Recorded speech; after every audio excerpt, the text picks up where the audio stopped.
আসসালামু আলাইকুম, স্বাগতম সবাইকে। কুকিং হাউজের আজকের আয়োজনে আপনাদের জন্য নিয়ে এসেছি চিকেনের ভীষণ মজাদার একটি রেসিপি। আজকে রান্না করব চিকেন কোরমা কারি।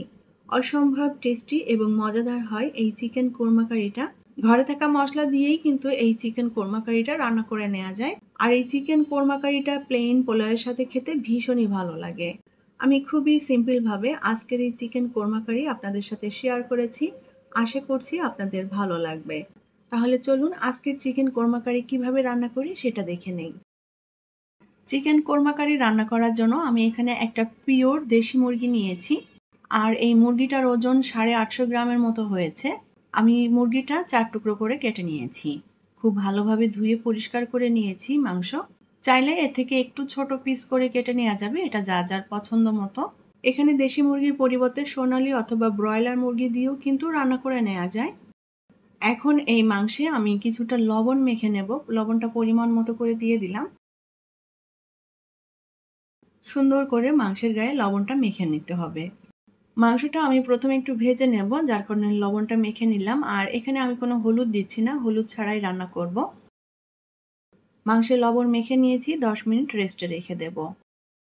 রান্নার জন্য প্যানে এখন তেল দিয়ে দেব 2 টেবিল চামচ পরিমাণ। আর তেলের সাথে দিয়ে দেব ঘি 1 টেবিল চামচ পরিমাণ। তেলের সাথে ঘি মিশিয়ে আমি রান্নাটা করব, আর এতে করে ফ্লেভারটা ভালো আসবে। তবে এখানে ঘি না দিতে চাইলে স্কিপ করা যাবে। এখন লবণ মেখে রাখা মুরগির মাংসটা দিয়ে হালকা একটু ভেজে নেব। মাংস আমি খুব বেশি ভাজবো না, জাস্ট এপিট ওপিট উল্টে দিয়ে হালকা একটা সোনালি রং করে ভেজে নেব। মাংসটা একটু ভেজে নিলে ফ্লেভারটাও ভালো আসবে। মাংস ভাজা ছাড়াও রান্না করে নেওয়া যাবে। চিকেন কোরমা কারিটা অনেকভাবেই রান্না করা যায়। আমি আজকে যেভাবে রান্না করছি এটা আমার কাছে খুবই সহজ এবং শর্টকাট একটা পদ্ধতি। ঝটপট করে রান্না করে নেওয়া যায় এই চিকেন কোরমা কারিটা। খেতেও অসম্ভব মজার। আমি খুবই সিম্পলভাবে আজকের এই চিকেন কোরমা কারিটা রান্না করব। উল্টাপাল্টা করে দিয়ে আমি চিকেনটা হালকা সোনালি রং করে ভেজে নিয়েছি। মাংস এর থেকে কড়া করে ভাজার দরকার নেই, তাহলে মাংসটা শক্ত হয়ে যাবে। এখন মাংসগুলো তেল থেকে তুলে নেব। মাংস তুলে নিয়েছি তেল থেকে। এখন ওই তেলের মধ্যে দিয়ে দেব 1 কাপ পরিমাণ পেঁয়াজ কুচি।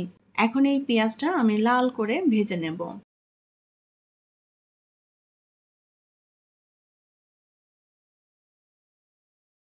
অল্প আঁচে নেড়েচেড়ে পেঁয়াজটা আমি লাল করে ভেজে নিয়েছি। এখন এর মধ্যে দিয়ে দেব আদা বাটা এবং রসুন বাটা। 1.5 চা চামচ নিয়েছি আদা বাটা, 1 চা চামচ রসুন বাটা। পেঁয়াজ বাটা দিয়ে দেব 1.5 টেবিল চামচ পরিমাণ। এখন আদা পেঁয়াজ রসুন বাটা দিয়ে আবারও একটু ভেজে নেব, যাতে কাঁচা গন্ধ চলে যায়। আর এই পেঁয়াজটা যে ভেজে দিয়েছি, এই ভাজা পেঁয়াজের কারণে কোরমা কারিতে খুবই সুন্দর একটা ফ্লেভার আসবে।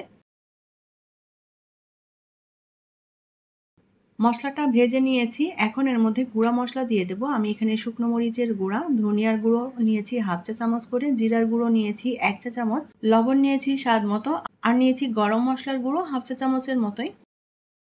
একটুখানি পানি দিয়ে দেব মশলাটা যাতে পুড়ে না যায়। এখন এই মশলাটাকে সুন্দর করে কষিয়ে নিতে হবে। মশলা যত ভালো করে কষানো হবে, এই চিকেন কোরমা কারির স্বাদটাও বেড়ে যাবে। আমি এখানে বাদাম নিয়েছি 3 প্রকারের।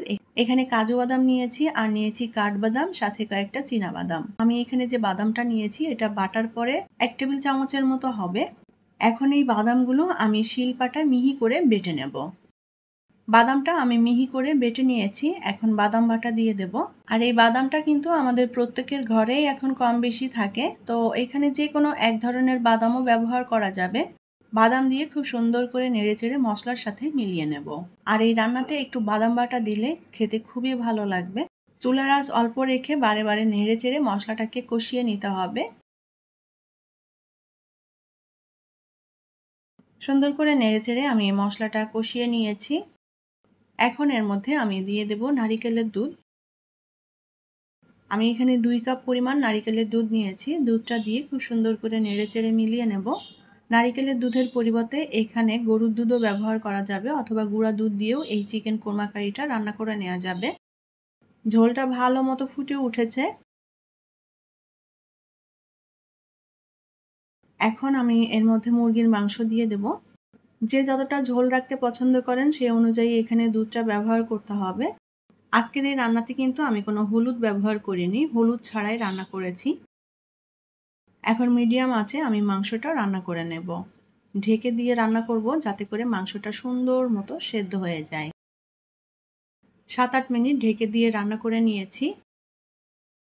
মাংসটা এখন একটু উল্টাপাল্টা করে দেব যাতে সব দিকটাই সমানভাবে সেদ্ধ হয়ে যায়। আর ঝোলটা যার যার পছন্দ মতো টানিয়ে নিতে হবে। আমি একটু ঝোল ঝোল রাখবো, সেভাবেই টানিয়ে নেব ঝোল। আবারও ঢেকে দেব। আরও 4-5 মিনিট আমি ঢেকে দিয়ে রান্না করে নিয়েছি। চিকেন কোরমা কারি প্রায় রান্না হয়ে এসেছে। মাংসটা একটু উল্টাপাল্টা করে দিতে হবে যাতে সুন্দর মতো সেদ্ধ হয়ে যায়। এখন এর মধ্যে দিয়ে দেব কয়েকটা কাঁচামরিচ আর দিয়ে দেব 1 চা চামচের মতো চিনি। চিনিটা এখানে টোটালি অপশনাল, কেউ না দিতে চাইলে বাদ দিতে পারেন, তবে চিকেন কোরমা কারিটা হালকা একটু মিষ্টি স্বাদের হলে খেতে ভালো লাগে। এখন এর মধ্যে দিয়ে দেব ঘি। ঘি পরিমাণ মতো করে দিয়ে দিতে হবে, যে যতটা পছন্দ করেন। তবে কেউ যদি ঘি না দিতে চান সেটা বাদ দেওয়া যাবে, ঘিটা দিলে ফ্লেভার খুবই ভালো আসে। ঢাকনা দিয়ে ঢেকে দেব। চুলার আঁচ একেবারে অল্প করে দিয়ে আমি 6-7 মিনিট চুলার উপর বসিয়ে রেখেছি। চিকেন কোরমা কারি রান্না করা হয়ে গিয়েছে আর কালারটাও কিন্তু মাশাআল্লাহ খুবই সুন্দর এসেছে। চিকেন কোরমা কারি রান্না করা কমপ্লিট। এখন নামিয়ে নিয়ে পরিবেশন করব। আমি একটু ঝোল ঝোল রেখেছি আর এই ঝোলটা খেতে খুবই ভালো লাগে। তৈরি হয়ে গেল দারুণ মজাদার এবং ইয়াম্মি চিকেন কোরমা কারি। খুবই সহজভাবে আজকের এই চিকেন কোরমা কারির রেসিপি আপনাদের সাথে শেয়ার করেছি। আশা করছি আপনাদের ভালো লেগেছে। আমি এই চিকেন কোরমা কারিটা প্লেন পোলাওয়ের সাথে পরিবেশন করেছি। প্লেন পোলাও দিয়ে খেতে খুবই ভালো লাগে। আমার রেসিপিটি যদি আপনাদের কাছে ভালো লেগে থাকে তাহলে প্লিজ লাইক, কমেন্ট এবং শেয়ার করবেন। পরবর্তী রেসিপি দেখার আমন্ত্রণ জানিয়ে আজকের মতো বিদায় নিচ্ছি। আল্লাহ হাফেজ।